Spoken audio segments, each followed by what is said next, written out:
Jahresausklang und daher mal wieder die Gelegenheit, mit euch in der Vergangenheit zu schwelgen. Wir machen chronologisch weiter und sind daher im Gaming-Jahr 1996 angekommen mit wirklich vielen überragenden Spielen.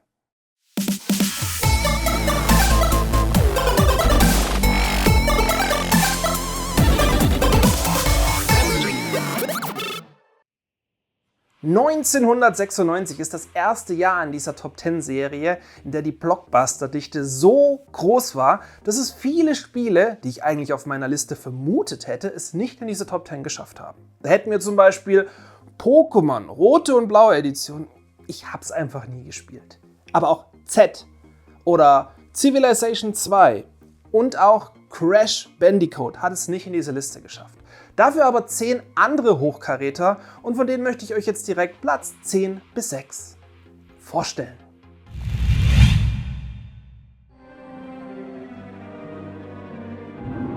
Captain, I've established contact with the rebel outpost on Hoth. This is Dash Rendar.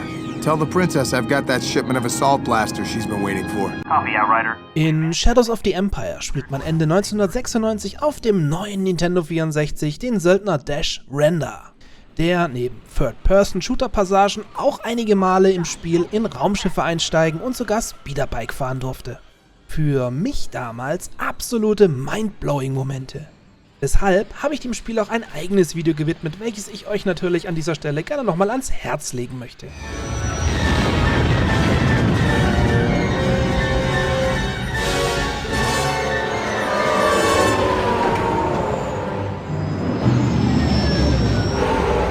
Shizor's heading for his skyhook. Lebo, you take the controls and keep us on course to the skyhook.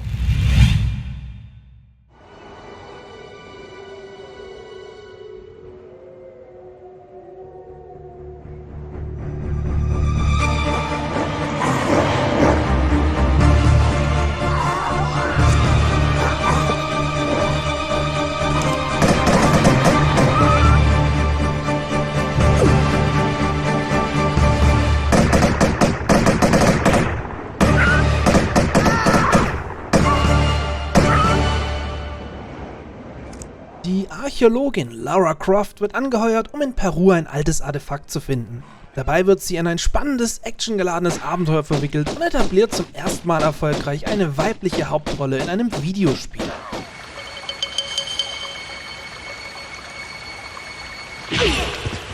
Thank you. I will.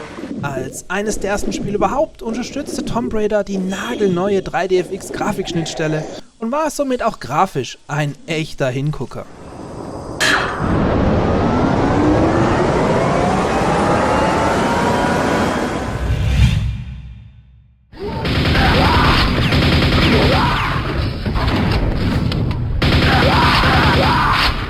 id Softwares Quake war die nächste Ego-Shooter-Revolution nach Doom. Dank der gleichnamigen Quake-Engine, auf deren später auch Spiele wie Half-Life entstehen sollten, wurden Gegner erstmals in 3D-Modellen statt Sprites dargestellt, was damals revolutionär war. Außerdem war diese Engine komplett modbar, was sogar offiziell gefördert wurde und somit als Beginn der Modding-Szene für Videospiele gilt.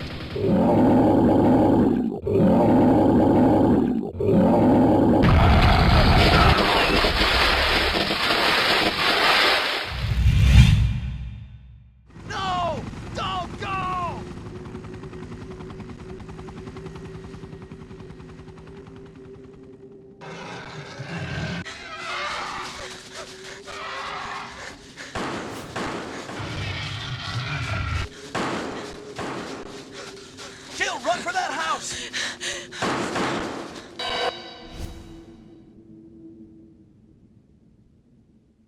Erstmals für die PlayStation 1 erschien 1996 ein Survival-Horror-Spiel, was über Jahre viele Zocker in ihren Bann ziehen sollte.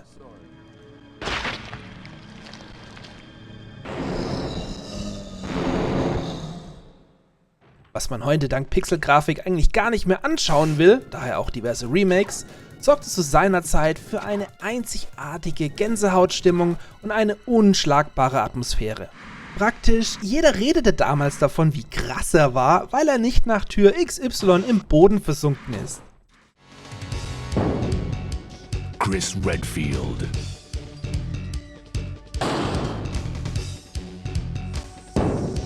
Jill Valentine. Barry Burton.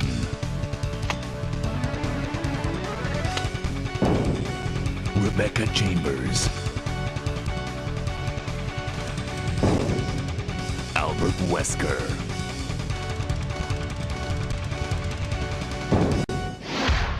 Resident Evil.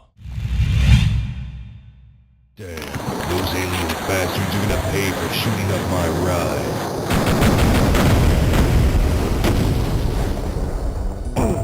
Dukes Sternstunde spielte sich bereits 1996 ab. Nie wieder sollte er dank diverser Skandale so erfolgreich werden, was aber damals noch niemand wissen konnte. In Duke Nukem 3D steuert ihr den Duke erstmals durch 3D-Level, klopft gekonnt coole Sprüche, steckt Stripperinnen ein paar Dollar zu und vermöbelt vor allem jede Menge Außerirdische, die die Welt erobern wollen und dafür Frauen nackt als Geiseln halten. Ja, hat was, oder? Don't have time to play with myself. Mir ist bei meiner Recherche zu Resident Evil erst aufgefallen, was für ein absoluter Trash das früher war. Die Marke musste sich erst finden und ist später erst zu dem geworden, was man heute so kennt, wobei viele sagen würden, dass das heute immer noch Trash ist. Auch von Quake war ich ehrlich gesagt schockiert, was das eigentlich für ein kompletter Scheiß ist. Aber ja, Retro-Faktor und so, damals hat man das halt gezockt und es war geil. Naja, wie dem auch sei, wir machen weiter mit den Plätzen 5 und 4.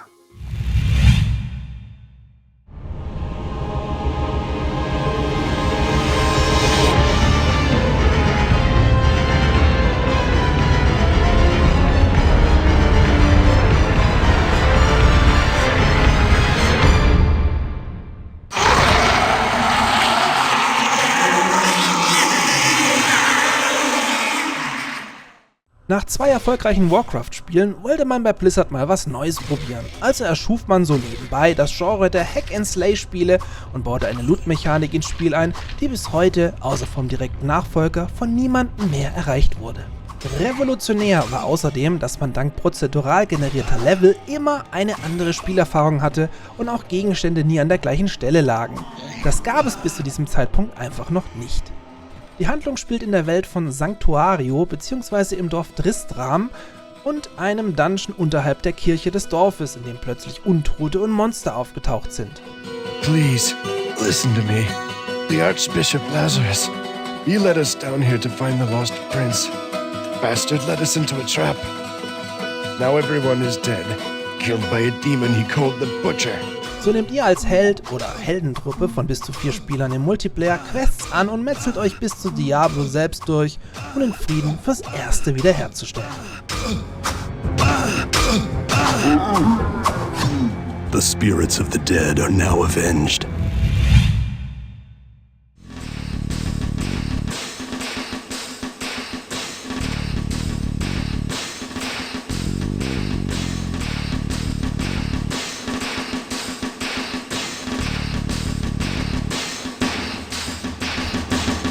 Command & Conquer Alarmstufe Rot ist der zweite Teil der C&C-Serie, hat aber mit seinem Vorgänger storytechnisch nichts zu tun. 1946 beschließen Wissenschaftler unter der Leitung von Albert Einstein, den Zweiten Weltkrieg zu verhindern, indem sie Adolf Hitler via Zeitmaschine ausschalten, bevor er in Deutschland die Macht ergreifen kann.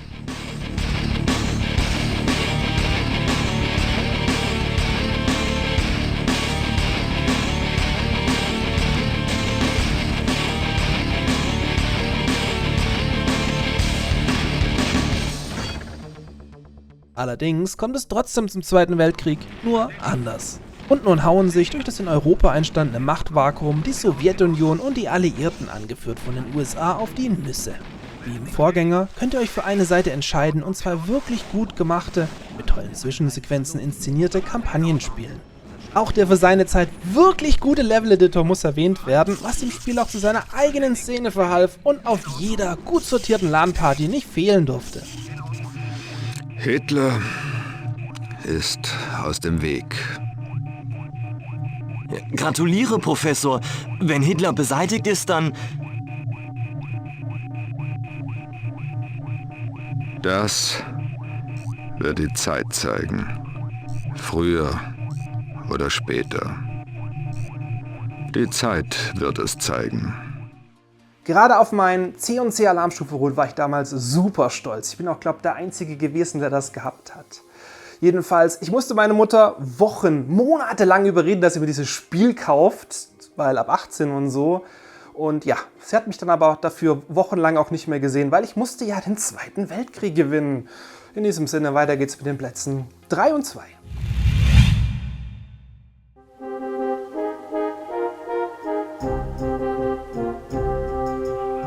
Bordbuch des Octavius, Kapitän der Tortius. Die Tortius macht gute Fahrt bei mittlerem Südwester. Morgen werden wir das tückische Meer der Stürme durchquert haben. Wenn alles gut geht, erreichen wir die latonischen Provinzen in 4 Tagen. Moment mal, was? Ein Die Siedler-Spiel bei Patrick nicht auf Platz 1? Jo, wie schon angesprochen, kracht es Ende der 90er mit Blockbuster Games nur so an allen Ecken und Kanten, wie ihr sicher schon selbst feststellen konntet. Dazu gehören natürlich auch die Siedler 2, allerdings kommen da gleich noch 2 wahnsinnige Bretter, also mal locker durch die Hose atmen. Sind Trümmer auf einer Sandbank vor der Küste einer unbekannten Insel. Die Sterne sagen, dass wir abseits aller bekannten Handelswege liegen. Es wird uns so schnell niemand finden. Aber den Göttern sei Dank, wir leben und die Insel scheint fruchtbar zu sein. Ob hier Menschen wohnen, wissen wir noch nicht.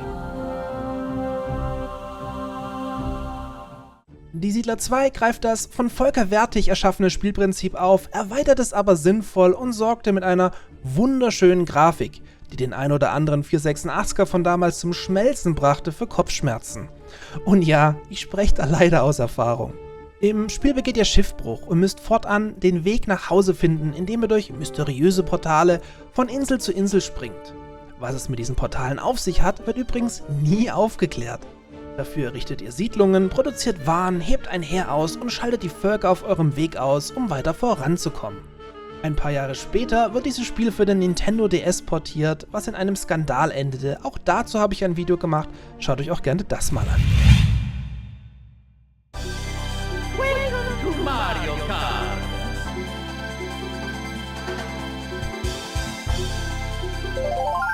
Auch wenn es bei uns erst 97 erschien, war Mario Kart 64 eines der ersten Spiele für das neue Nintendo 64 und der Nachfolger zu Super Mario Kart aus dem Jahr 1992, den ihr bei mir ebenfalls im Ranking von 92 ganz weit vorne findet. Erstmals war es dank der Power des Nintendo 64 möglich, am Fernseher mit 4 Spielern gleichzeitig gegeneinander Rennen zu fahren oder sich im Battle-Modus zu bekämpfen. Zudem brachten die Strecken, die nun 3D animiert waren, mit Höhenunterschieden und neuen Items noch viel mehr Feuer ins Gameplay. Mario Kart drehte im Funracer-Bereich, welches es mit seinem Vorgänger selbst erfunden hatte, erneut Kreise um vergleichbare Konkurrenzprodukte. Spielt sich auch heute noch wie damals problemlos und gehört daher in jede gut gepflegte Retro-Sammlung.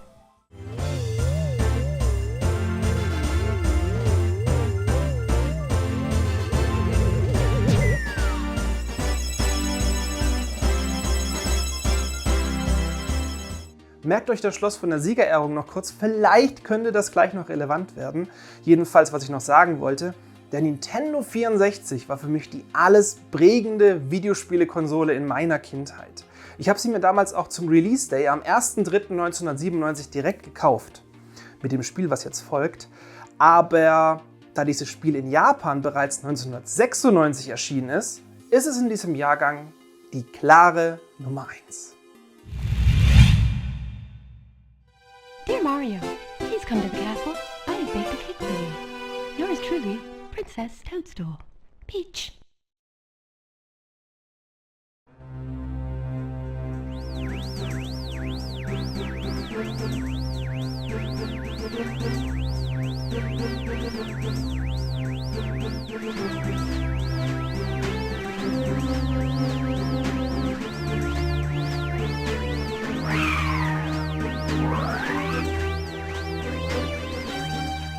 Lang lebe der König! Super Mario 64 gilt nach wie vor als Meilenstein der Videospielegeschichte, was den Bereich Design und Spielbarkeit betrifft, und war der Begründer des modernen 3D-Jump'n'Runs. So baut quasi jedes Nachfolgespiel in diesem Bereich auf diesem Spiel auf. Wie gewohnt wird Prinzessin Peach von Marios Erzfeind Bowser entführt. Um sie zu retten, muss Mario verschiedene Welten bereisen, die er meist durch Gemälde im Schloss erreicht. Dort muss er Sterne und Schlüssel sammeln, die weitere Bereiche öffnen und ihm seinem Ziel, dem letzten Gefecht mit Bowser, näher bringen. Besonderes Lob erhielt das Spiel für sein revolutionäres Spielprinzip mit einer völlig offenen Spielwelt und weitestgehender Handlungsfreiheit. Mario selbst verfügte über diverse Sprünge, kombiniert mit Kombos und Lauf- und Gangarten, was sich unwahrscheinlich gut anfühlte und man immer den Eindruck hatte, ihn perfekt im Griff zu haben.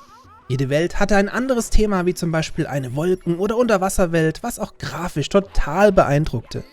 Der Nintendo 64 konnte hier richtig zeigen, was er konnte und war vor allem in den ersten beiden Jahren seines Lebenszyklus grafisch das Maß aller Dinge. Super Mario 64 verkaufte sich 11,9 Millionen Mal und war damit das erfolgreichste Nintendo 64-Spiel aller Zeiten.